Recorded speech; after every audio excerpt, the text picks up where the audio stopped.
The political situation leading to the battle. It was after the death of the Prophet Muhammad in 632 that the Muslims had already strengthened their hold on the Arabian Peninsula. They started to think about expanding outside their homeland in consideration of their immediate geopolitical realities. The Muslims had two dangerous neighbors, the Persians in the northeast, and the Byzantines in the northwest. These political circumstances would impact on the story of a small army of nomadic people who were able to bring two of the biggest empires in the world to their knees, erasing the Persian Empire from the map and humiliating the Byzantine Empire in the Battle of Al Yarmouk, which is still considered today one of the most famous battles in history.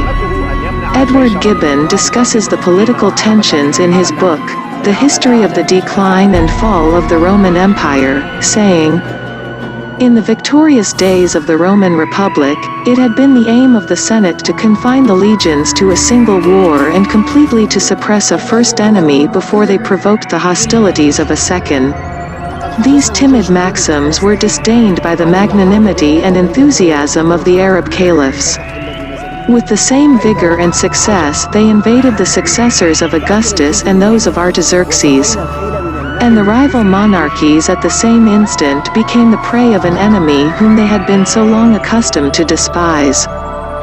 Knowing the power of both the Persians and the Byzantines' armies back then, the chances of the Muslim victory seemed almost impossible, especially since the Byzantine army had what Arthur Farrell calls in his book, The Origin of War, a tactically integrated army. Yet that army formation, which had been used for successful conquest for centuries, was not enough to guarantee the victory of the Byzantine army led by Vahan, the brother of the Roman Emperor Heraclius, against Khalid ibn al-Walid, the leader of the Muslim army. In fact, the sources celebrate Khalid ibn al-Walid, also known as Saif Allah, after the memorable victory as a master tactician and war leader. During the time of Al Yarmouk battle, Khalid ibn al-Walid wasn't the actual leader of the Muslim army. He had been removed from this position after the death of Caliphate Abu Bakr, first of the Rashidun Caliphate in 634 CE, who had originally chosen him to lead the Muslim army. With the arrival of the new Caliphate Omar, who simply didn't like the Khalid ibn al-Walid, and thought he had too strong a personality, he removed him from command and installed Abu Ubaidah in the position.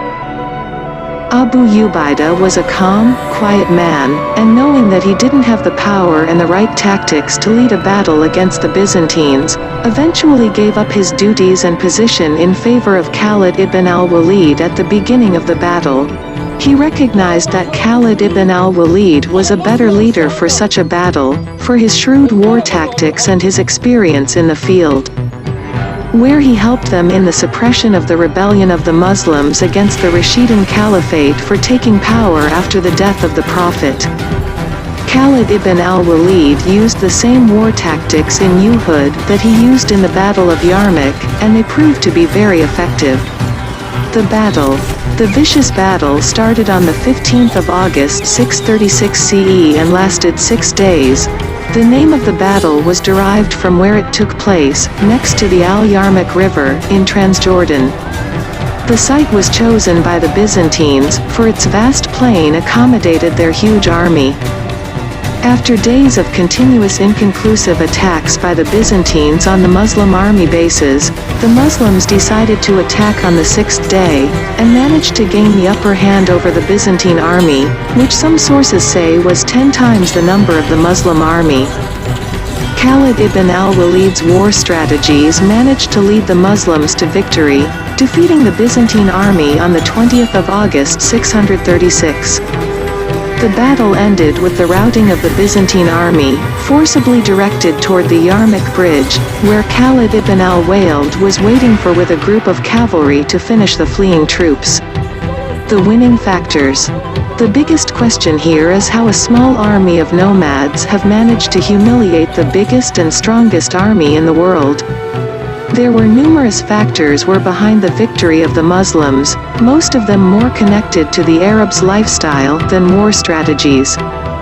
The Arabs were nomads, living in the harsh desert climate, and all that entailed being in constant danger, from the harsh weather and the insecurity of living in a wild habitat. In fact, Azar Gat, in his book, War in Human Civilization, speaks about the superiority of the nomadic people, including Arabs, in fighting and having an advantage in mobility, since their way of life demanded constant mobility and the use of horses. Yet when Gat speaks specifically about the Arabs, he speaks about an important exception. For Arabs, the main riding animal was the camel, which provided strategic mobility over long distances in inhospitable terrain.